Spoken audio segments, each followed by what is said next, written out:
2023 সালের 3 ও 17 ডিসেম্বর শুধুমাত্র গুজরাটে 2 লাখের বেশি স্কুল ও কলেজের শিক্ষকদের সিপিআর ট্রেনিং দেওয়া হয়েছে। সরকার সিপিআর ট্রেনিং দিয়েছে।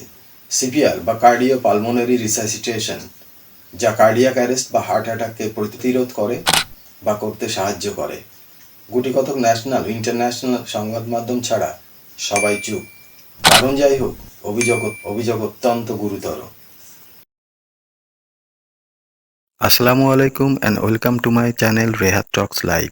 আর আমি আপনাদের সাথে আছি তাহের।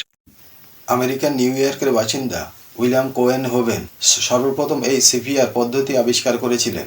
তিনি জার্মানি থেকে ইলেকট্রিক্যাল ইঞ্জিনিয়ারিংয়ে ডক্টরেট লাভ করেছিলেন। বলা হয় তিনি অ্যাক্সিডেন্টালি এই পদ্ধতি আবিষ্কার করেছিলেন।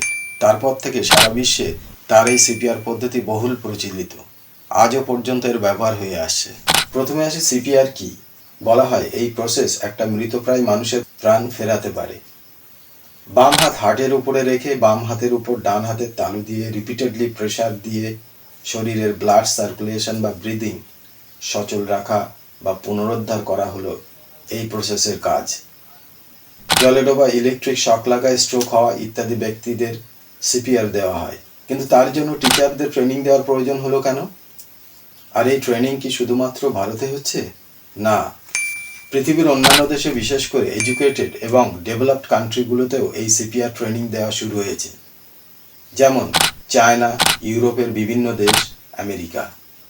বিগত মহামারীর পরে দেখা যাচ্ছে সুস্থ সবল মানুষেরা নাচতে নাচতে, খেলতে খেলতে, গাইতে গাইতে, হাঁটতে হাঁটতে হঠাৎ করে পড়ে যাচ্ছে এবং বেশিরভাগ ক্ষেত্রে তাদেরকে আর ফিরিয়ে আনা যাচ্ছে না। এমনকি এমন ইনসিডেন্টস ছোট ছোট বালক বালিকাদের মধ্যেও ঘটছে। সরকারের কাছে এটা একটা চিন্তার কারণ হয়ে দাঁড়িয়েছে। আফটার অল সরকার আমাদের গার্জেন, আমাদের কথা ভাবেন। ফলে যা চিন্তা তাই, টিচারদের সিপিআর ট্রেনিং দিতে হবে। কিন্তু কেন এমন ঘটছে? সরকার স্টাডি করে দেখেছে বিগত মহামারীর চাপ পড়েছে আমাদের মনের উপরে ও শরীরের উপরে, তাই এমন ঘটনা ঘটছে। কিন্তু এর আগেও অনেক মহামারী এসেছিল, cholera, diarrhoea, dengue, Spanish flu. আর এইসব মহামারীর পরে এমন ঘটনা তো ঘটেনি। তাহলে এই মহামারীর পরে কেন ঘটছে? জানেন তো, নিন্দুকেরা ওৎ পেতে থাকে। তারা কেবল দোষ খুঁজে বেড়ায়। তারা আবার অন্য কথা বলছে। তারা বলছে দেহের মধ্যে যা নেওয়া হয়েছে এটা তার ফল।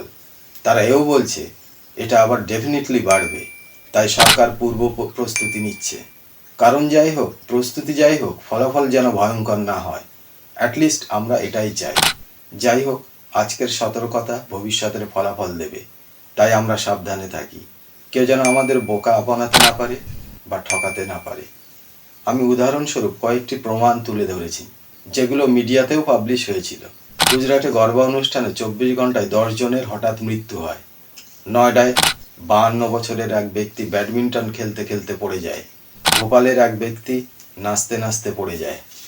আশা করি আজকের ভিডিও থেকে নতুন কোনো তথ্য পেলেন। আজ এখানেই শেষ করছি। আপনারা সবাই ভালো থাকবেন, সুস্থ থাকবেন, আর হ্যাঁ, সাবধানে থাকবেন। Thanks for watching this video. আল্লাহ হাফেজ।